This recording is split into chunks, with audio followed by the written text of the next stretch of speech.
Well,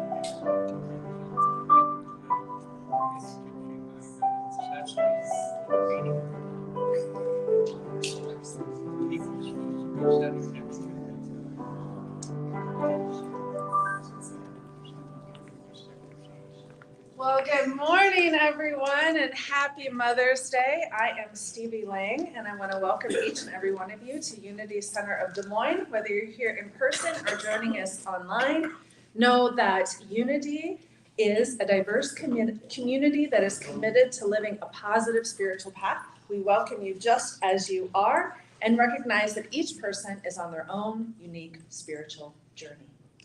Welcome you. Is there anyone here for the very first time who would like to introduce themselves? You don't have to, but you can. Okay. Hello, it's Nilay. Hi.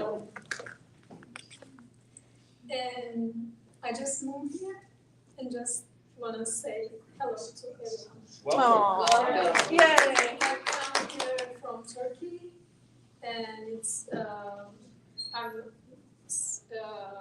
sorry for my English. I'm very excited right now. Yeah. Nice to meet you. Yes, nice to meet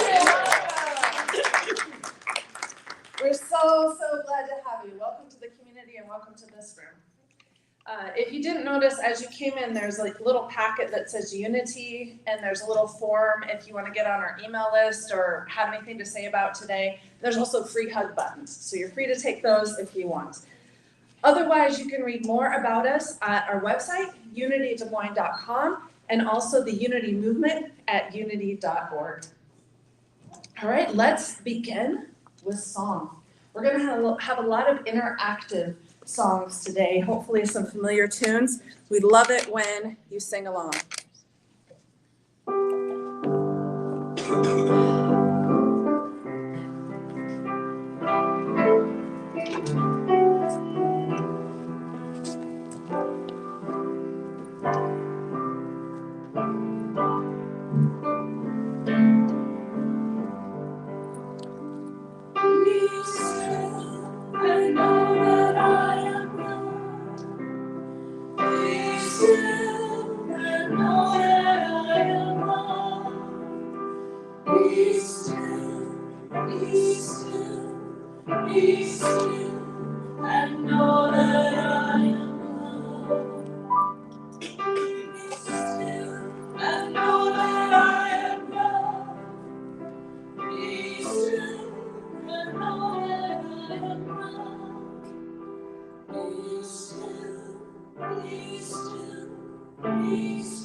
Yes, you are, and we are surrounded in love. Happy Mother's Day to anyone who came in a little after I said that already. You might hear that a lot today. Speaking of which, thank you, Alan Sherman, for bringing in the white carnations that are back there for every mother that is in attendance today. White carnations represent purity and innocence and are often worn in remembrance of moms who have passed away. His dear sister Marilyn will have been gone from this realm 5 years in December, and this is a way that he honors her memory and gives back to the community that she said gave her so much strength through the friendships and the group of people that she found within these walls. So thank you, Alan, for honoring your sister, and thank you, Marilyn, for your presence today. I have head to toe goosebumps, so I think she came by to say hello. And saying that she just wants everyone to feel loved and appreciated and know that she is with you. Celebrations, it's my favorite part of announcements. I heard a few already. I don't know if you want to shout them out or speak into the microphone, but who's got celebrations to share with the group? Well, I do. Okay. Yeah. Yesterday, we had a choral retreat here in this space with Sarah New, who is one of our very beloved members, and she was a song leader for many years and coordinated music. And we had a wonderful gathering. We had a little concert, which was more like a community gathering in the evening after we learned some music together. And it was so joyful, and I encourage more singing circles like this. This room was just filled with joy and love, and you can feel it still. Cool. What Yeah. about the birds? What? What about the birds? Oh, the birds! Oh, yes! We have a new family member. We have a nest in our hanging basket, which is on our porch up on the apartment buildings, which is across from here at the Grand Avenue. And we've watched these redfinch mates prepare the nest. The redfinch male sits on the counter, the fence, the part of the, whatever you call it. The railing. The railing, and it just sings away while of course, the mother was in there preparing the nest. Well, we looked at this morning, there was one blue egg. The first egg was born on Mother's Day. Yeah. I thought, this is too fun. Yeah. So anyway, there's life. There's right. It goes on. Who else? It's got celebrations. I don't need the mic. Oh, it's true. I just wanted to say that yesterday I met Mary Lee down at Gray's Lake. We had a wonderful conversation, but the coolest part was I've been going there a couple times a week since it was warm enough to go. Actually, I was going in the snow too, but there was a huge crowd yesterday. Like a lot of people were on the beach, a lot of kids swimming, a lot of people having fun, and I just encourage everybody to go down to Gray's Lake sometime on the weekend and enjoy the beach and the water. It's a great time. Nature, people, community, it's wonderful and it's free. It's really cool. Anyone else? All right. Well, thank you for sharing your celebrations with the group. As a reminder, that prayer box under the painting in the back is to put in feedback forms, prayer requests, any donations that you want to drop in when we're not in a service or an event. That's where you put any suggestions that you would like to see happen. We are a co-created community, and I say over and over again, if you want it, create it, make it happen. This is a beautiful place. That inspiration comes from spirit, so we want to bring it into reality. I guess I forgot to celebrate the kids downstairs. Oh, yeah. Just really excited. I've gotten some emails from people that have seen announcements that we have the kids program. We've got somebody that's been coming pretty regularly. So just that's elevating, keep getting the word out about our kids program and looking forward to seeing how that develops and grows. And we encourage our little ones to share their divinity with us. If you didn't notice, there is a treat schedule in the community room now that has the dates and the names and even the phone numbers of people. If for some reason someone is sick or not here today, I did notice that the person bringing treats today is not here. So Michael, if you could bring up our spare treats, that would be great. We always have snacks in the community room after the service. And if you're just need a little reminder, it's posted in the community room on the bulletin board. I also wanted to just plug real briefly that my son Kevin, if you've met him, you'll remember him. He was born the end of May, and he would like to celebrate his birthday with everyone at Unity. So we're on the treat schedule for May 25th. We're gonna have pizza and refreshments. It's gonna be enough for lunch. And as many people, if you hear us online or you're here in person, you know Kevin, he likes everybody together and no one left out. And he really wanted to celebrate with Unity. And he's found such a community here. And my heart is bursting because he's found his own spirituality, which is just, never knew that would be possible. So he's helped me with mine and just wanted to let you know, May 25th, that's 2 weeks from today. We'll sing happy birthday too. Oh yes, we'll also sing happy birthday. Today is Kirtan at 5:15 p.m. and then the full moon gong meditation is at 6:30 p.m. So understanding people have plans, but maybe make that sound healing part of your plan for this special day. There's a men's connection circle coming up Friday, next Friday the 16th at 6 p.m.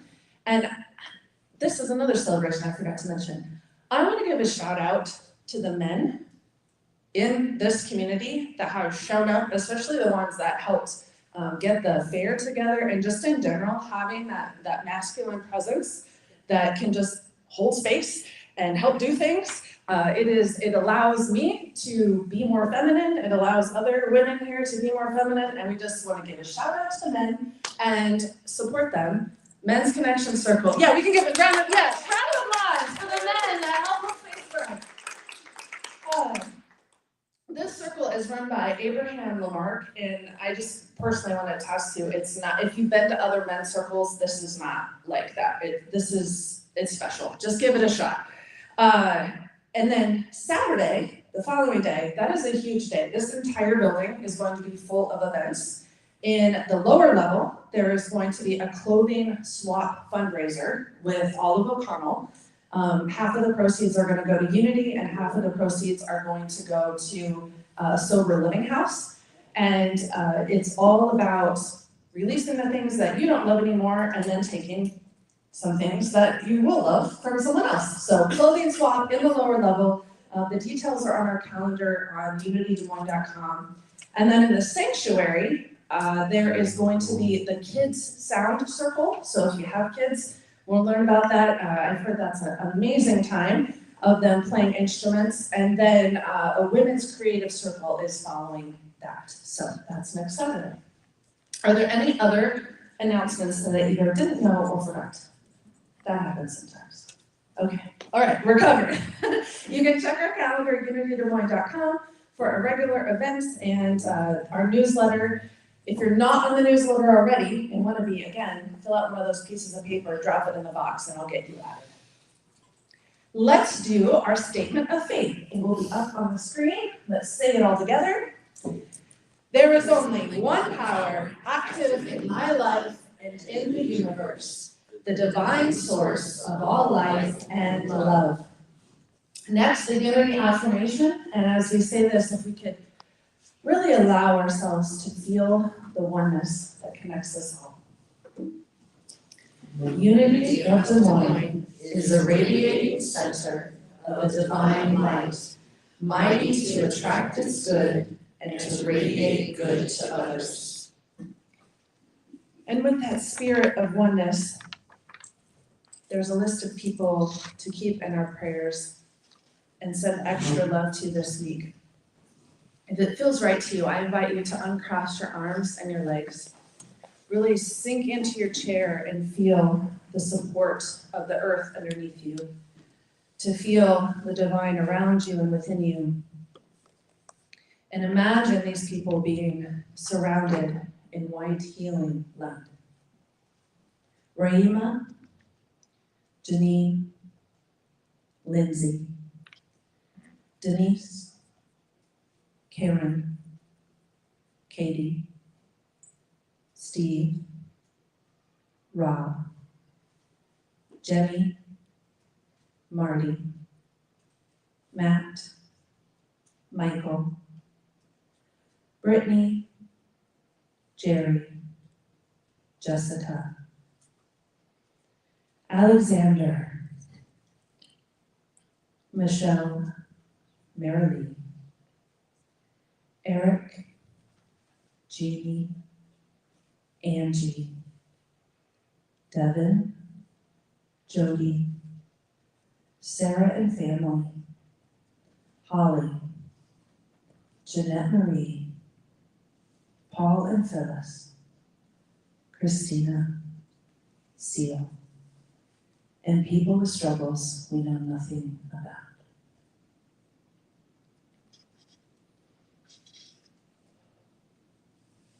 The daily word for today is taken from Proverbs chapter 31, verse 29, which says, "Many women have done excellently, but you surpass them all."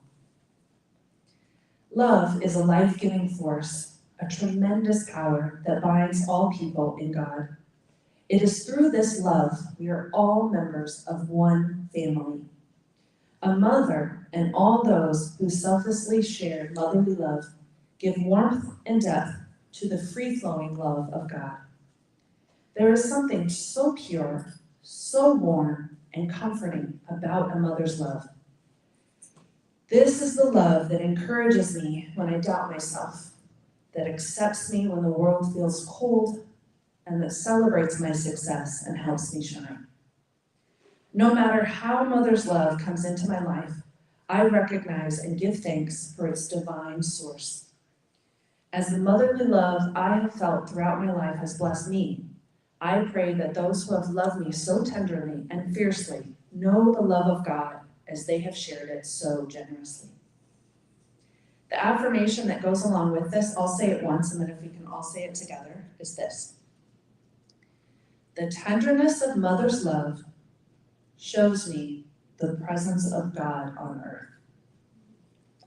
The tenderness of mother's love shows me the presence of God on earth.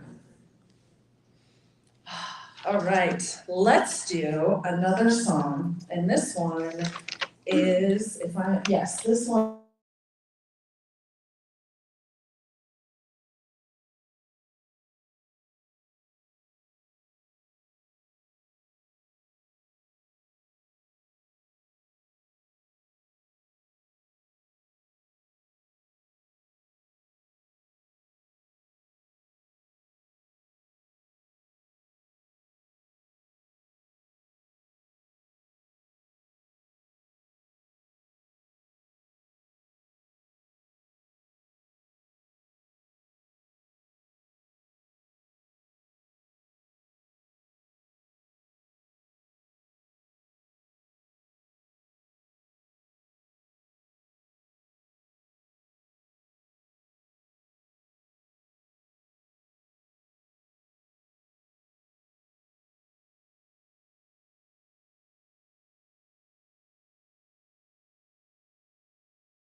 Sometimes technology does struggle with high frequency. It is not meant to cooperate. So that happens sometimes. That's also why you need to come in person when you can, because you gotta feel it. All right, please welcome with a big round of applause our speaker today, Melissa Harris, who is going to be talking about sacred pause, sacred gaze, and sacred unity. Thank you, Melissa.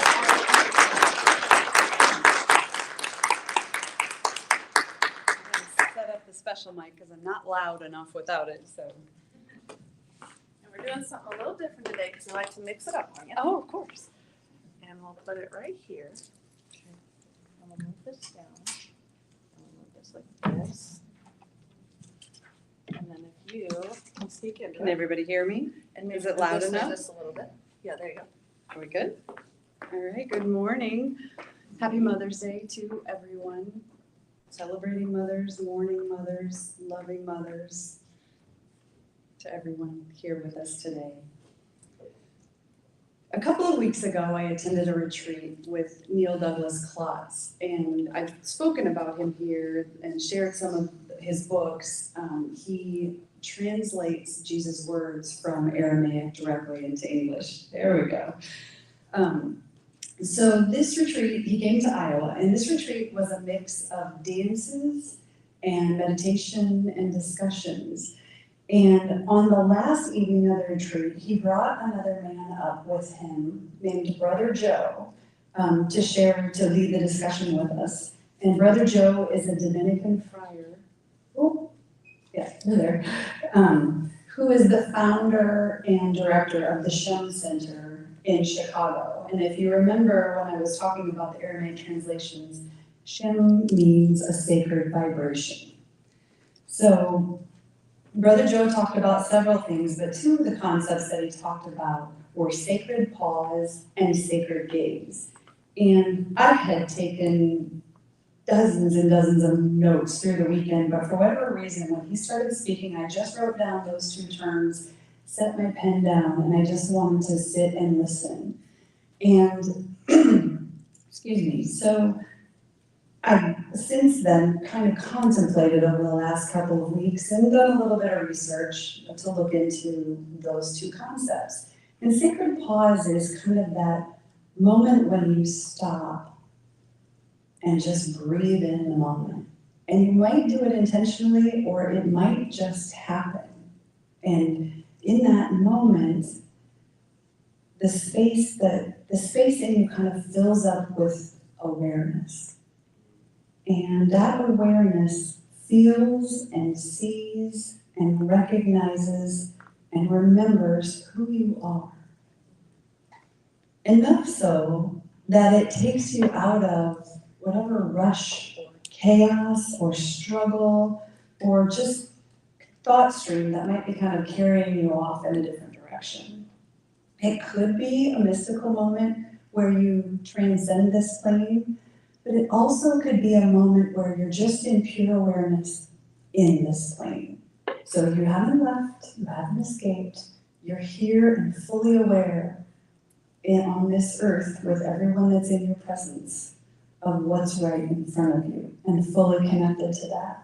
So, and it doesn't necessarily mean inaction or stillness. You can be active and present and interacting in this moment, and it isn't necessarily just a moment. It can be an extended period of time. As I was contemplating this, I had this very vivid memory that came back to me that I would now look back and consider a sacred pause. So back in the 90s, I worked for an organization called Mid-Step Services in Sioux City, Iowa. And that organization provided services for people with all kinds of disabilities, primarily intellectual disabilities, and whatever came with that, sometimes behavior disorders, lots of physical disabilities, and there was an array of services from in-home, in the community, or residential services. And so at this time, I was the director of a 15-bed residential home that had adults in it. I worked in the home with children as well, but at this time I was in the home, one of the homes with adults who ranged everywhere from age maybe 25 to 30, all the way up. We had a woman who was almost 80, and with a range of disabilities and challenges. And if you're familiar with facilities like that, they are licensed by the state. So there are visits and there are inspections where auditors come in and they watch everything you do. And what they're doing is making sure you are treating everyone that lives there with integrity and respect. They're being well fed, they're clean, they're nourished emotionally as well. They're just making sure that they're safe and taken care of. And also, if you've ever worked or been in one of those homes, that is a stressful time. Yeah. That is, because it could mean anything. You could get citations and they come back and check you again. They could close the place down. For the staff that are working there, you're kind of also thinking about your livelihood. And the thing that I think gets forgotten sometimes is that everyday interaction that the staff give to the people living there. You kind of forget that because all of a sudden now you're in, I have to perform correctly mode. And so at the time of this visit on this day, I had only been the director for maybe 3 or 4 months. I was brand new, the staff didn't trust me yet. I didn't know them very well. And I had heard that the person previously in my position had panicked at the last visit and had really set everyone kind of into an intense energy. So that morning, I typically came in at 8. We had a first shift that started at 5:30 and an afternoon shift and then an overnight shift. And I usually came in at 8, but knowing this visit was happening, I came in a little bit early, so I came in at breakfast time. And when I walked in, the scene I saw was something like you've seen in the movies where there's some uproar at a high school and like people are fighting and yelling and throwing food and somebody's standing on the table and somebody's tackling and wrestling someone else and somebody's sitting on the floor holding their ears shut and crying and wanting their mom to come get them. That's what it looked and felt like. There was nobody on the tables, but it looked and felt like that. And so I was like, what I understood, we had felt the anxiety kind of building in the days coming up. And what I understood is almost everyone that lived there was nonverbal. They didn't communicate. They could hear and understand us. Not everything we were talking about, but what they understood was the energy of the staff that were working. And the staff were terrified. They were so afraid and they were so anxious. And I walked in and I saw this and I just said, everybody stop. We're fine. And you know me, I didn't yell it. I don't yell a lot, but everybody heard it and everybody paused. And in that pause, there was like, this is how it felt to me, like a recognition that we were all okay, that we were all together, we were all doing what we do every day and loving the people around us every day. And somebody in here watching us, this is how I felt it, wasn't gonna change any of that. And so things settled down, we still had hiccups and we still made mistakes. But in the course of the probably 2 or 3 hours that the auditors were there, it felt like we were all in this bubble together. It felt like we all felt like we were one unit working together. And the residents that were living there settled down, the staff settled down, and it was like this extended pause of connection. And I know I kind of carried that memory with me and a real affection for the staff that were there that day because I know what they overcame from what their previous experience had been. And they were grateful. They brought me this big card and said, thank you for not panicking. And it was very sweet. But I have carried that moment with me. And when I was recalling that at this time, I recognized that as a sacred pause. There's something about a sacred pause that is, an act of humility and trust and vulnerability because you have to allow yourself to be in connection. Sometimes you're even startled into connection. So I was reading about it a little bit, and Tara Brach, who is a psychologist and a Buddhist meditation teacher, she calls it a moment of limbo, where there's no need to speak or fix or achieve or resist or run away. We simply watch, we witness. And even if we're interacting, we're witnessing. And that's my memory of that day, was witnessing this. I was part of it, but I got to watch this interaction with everyone. She says we get an intimacy with our inner life and with the world. So it's not an escape. We touch the mystery, which includes that intimacy with everyone and everything around us. And I was thinking there are two kind of interesting dichotomies with a sacred pause. One of them is an emptiness and a fullness. And it's like our questions and our thoughts and our doubts and our judgments drain out of us. And this pure awareness fills us up. But it's not like those things drain out and then the awareness comes in. It happens all at the same time. It just happens in a moment. And the other dichotomy is that a sacred pause is both time limited and timeless. So by the nature of pause, it's time limited, because if you pause something, you will return again or will start or begin again. But in the moment of a sacred pause, it feels timeless, like you're suspended in time. So the second concept that Brother Joe talked about was sacred gaze. And in some traditions, sacred gaze is about like iconography. So you see a symbol or a picture of a person, and you gaze upon that, and from that you kind of surrender and allow yourself to be infused with the meaning or the teaching or whatever is coming from that tradition. You might be looking at a lotus flower or a picture of Virgin Mary, and it's a little bit of a, you are gazing, but you are also receiving. You're going to surrender to it. And it's not really about what you're looking at, where you're looking, it's about how you're looking. Where is your gaze coming from? What within you are you accessing to look upon the world, or to look upon this person, or to look upon this image? And Brother Joe described it more like a darshan. So where you sit with someone and you look not at them, but you look in them, and they look at you. We're witnessing, we're seeing, and being seen.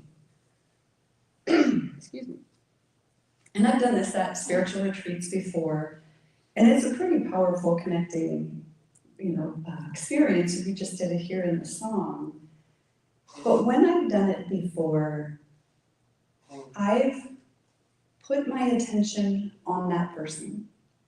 And I've tried to see their soul, see their spirit, try to know them. Not a bad thing, really, really incredible experience. But this time, he said, look with your eyes and look with the eyes of your teachers and your ancestors. And something shifted for me when we did it this time, because it was not what or who I was looking at. It was how I was looking. I was bringing everything that I knew and don't even remember that I knew. All these teachings and all this wisdom from me to witness this person in front of me, and all of their teachers and all of their ancestors and all of their wisdom was shining to me, being seen, seeing, and this exchange was incredibly powerful. It was different than just seeing a person or even a soul. It was looking with more than just eyes, and more than just a mind's eye, or even more than just a heart. It was looking with all of history and everything together and seeing itself in each other. A little bit hard to describe. I hope that gave you some kind of an image of it. It was an all-encompassing connection. And there's one of the translations of an Aramaic word, Allah, which is similar to Allah, but a little bit different, and it's this ultimate reality which created the original unified field of love from the first beginning, from which comes all of our diversities of time and space. They arise within it. It is the deepest sense of love and connectedness from its very root. And it is a reflection, because of course it is. We're exchanging, we're reflecting that upon each other. Neil Douglas Klotz says, and you've heard other spiritual teachers say this too, the I you see in me is simply a reflection of your own eye. Both of us are looking through the eyes of our teachers and our ancestors and everything from eternity.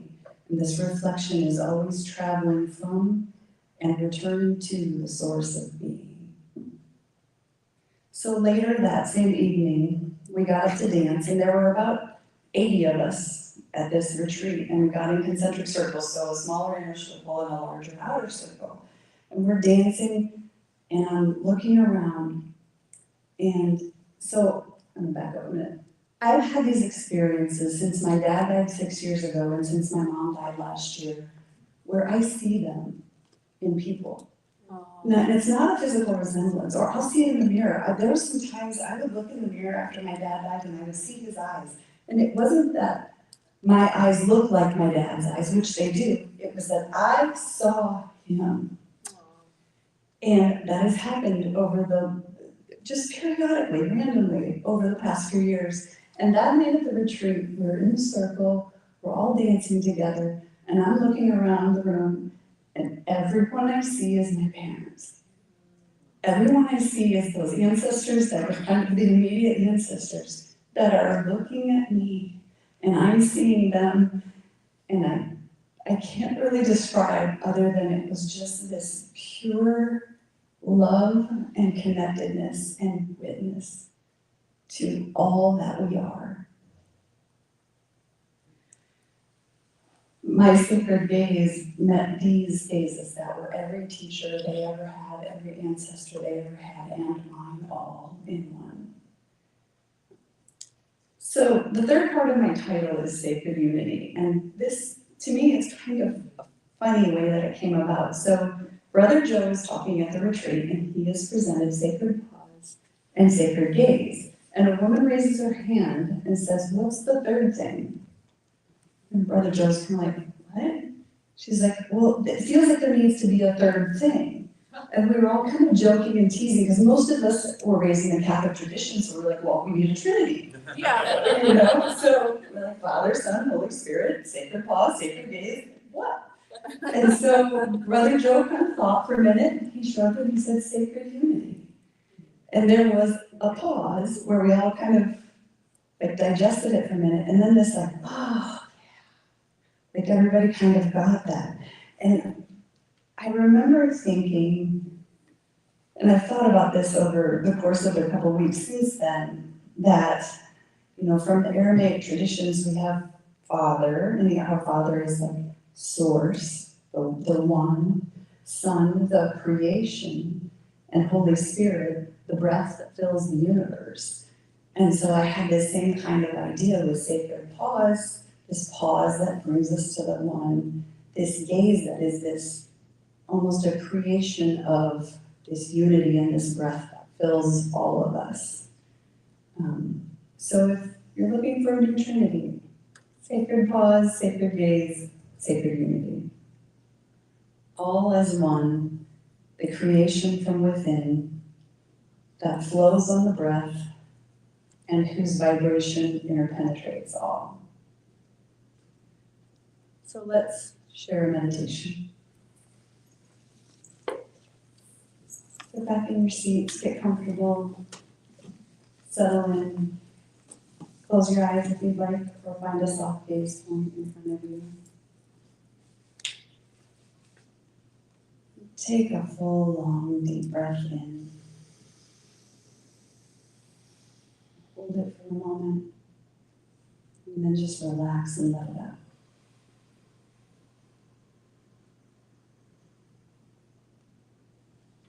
And take in another one, feeling that fill you up, letting anything else drain out as that breath and that awareness starts to fill you up.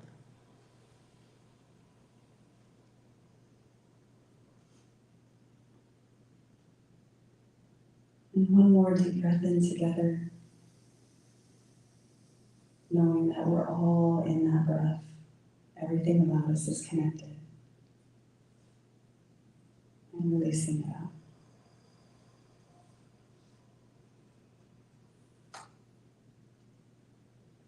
And as it feels comfortable to you, find a rhythm of inhaling and exhaling that continues to sink you in to that awareness. Feeling yourself release any chaos, any stress or frustration, any rush you might be thinking about for your day.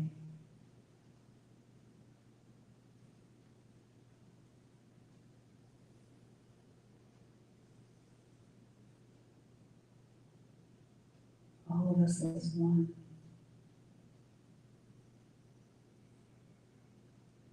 Remembering that creation from within, coming from everyone and everything that brought us here, to this moment, to this life, in this body, in this room with these people, here together today.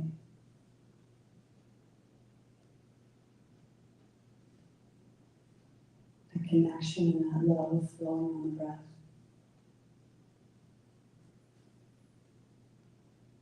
Permeating within us and without us.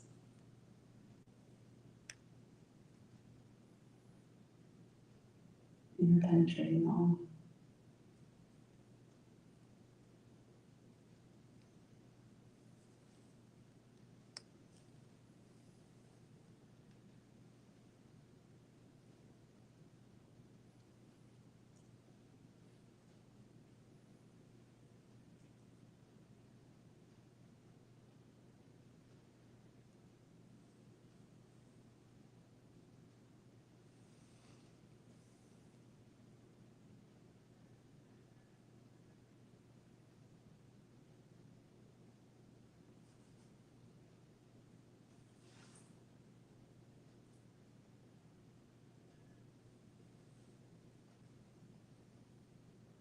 Today, when we gather after the service and walk out into our days, we remember when we look at each other that we're looking into each other and into this connection. We, whose breath fills the universe, know each other beyond just the person that's standing in front of you. Fuller and deeper.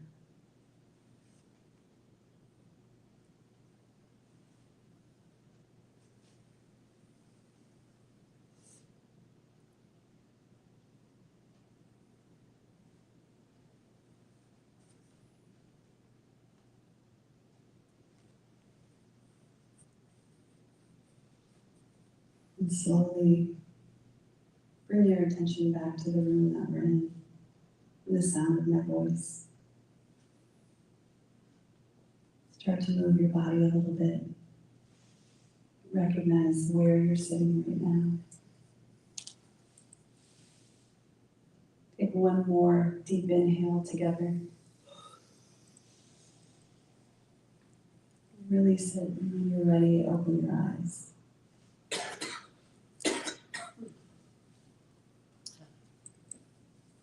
Have a beautiful Sunday and a happy Mother's Day, everyone.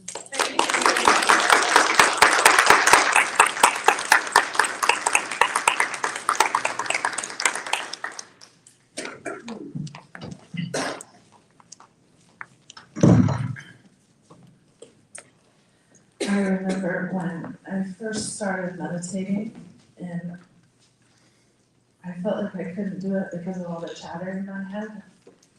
And now you give me about a minute and tell me to breathe and I'm like, I'm gone. So that takes me a minute. So thank you, Melissa, for that presentation and that meditation. It takes me a minute to get back here. Thank you so much. Mary Lee's gone down to get the littles. They're gonna join us for the offering and the closing of our celebration service today. We have a special song coming up. Right? That's looking at me confused. Okay, we'll have the lyrics up on screen and let's join together. Oh yes, I know I was forgetting something. That's why you were looking at me. Okay. Told you, it takes a minute to get back. If you would like to share your resources with Unity of Des Moines, now is your opportunity to do so. If you're like me and don't carry cash, or maybe you're joining us online, there's also options to donate via Venmo and Zelle. And there's QR codes in the building, and you can also go to our website and donate through there. So whatever your contributions here, whether they be physical, energetic, or in any other way, we want to offer this affirmation. I am infinitely abundant. Divine love through me blesses and multiplies all that I am, all that I have, all that I give, and all that I receive. I thankfully acknowledge the divine source. And now the song.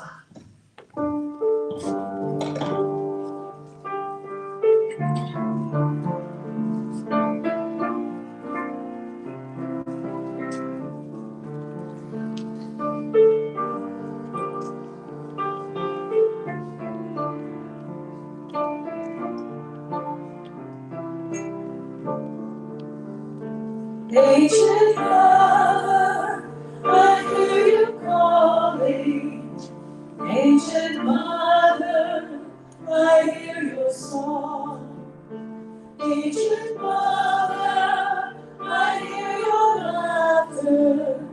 Ancient Mother, I taste your tears.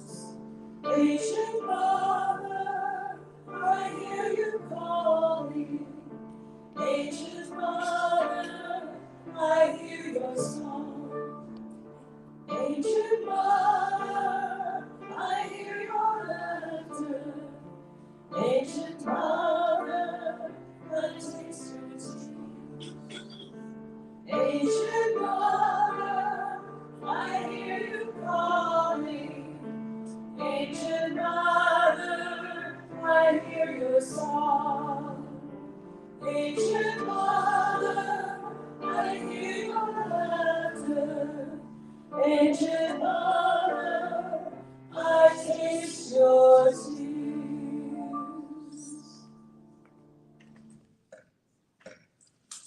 Yay! Yes, round of applause.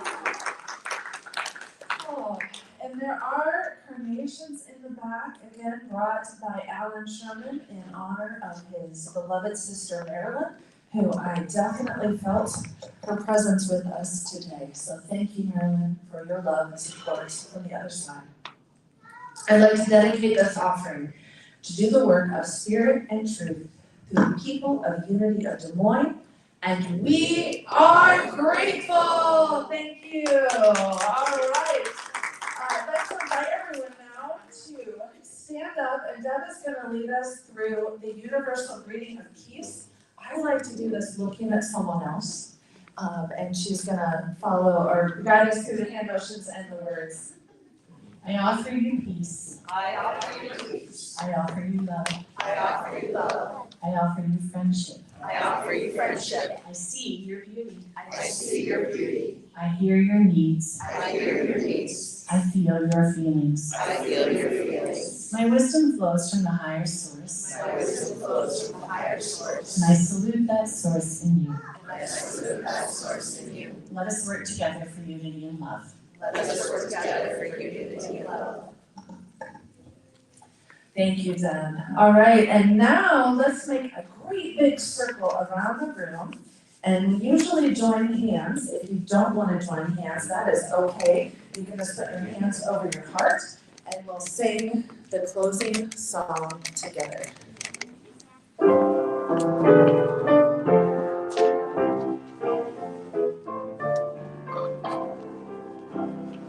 Let there be peace on earth, let it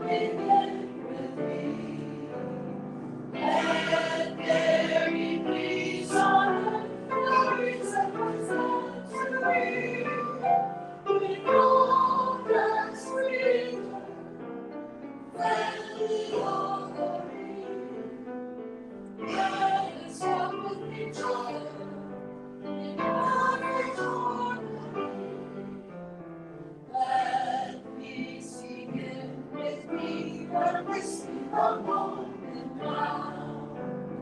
With every step I take, it gives me the joyous sound. Today is yours and never shall it be seen and let it be so, and let it be with me. The light of the divine surrounds us, the love of the divine enfolds us, the power of the divine protects us, the presence of the divine watches over us. Wherever we are, the divine is, and all is well. Thank you everybody for coming. Again, take donations on behalf of Maryland. We need, how many chairs? About 4 chairs around the piano for Curtin later, 2 rows of 6 in the back, and all the rest of the chairs against the wall, but a little bit away from the registers so that the air conditioning can keep the room cool. If there's not snacks in the community room yet, there will be very soon. There's also coffee and water and community, and hope to see you next week. Thanks, everybody. Feeling hands high.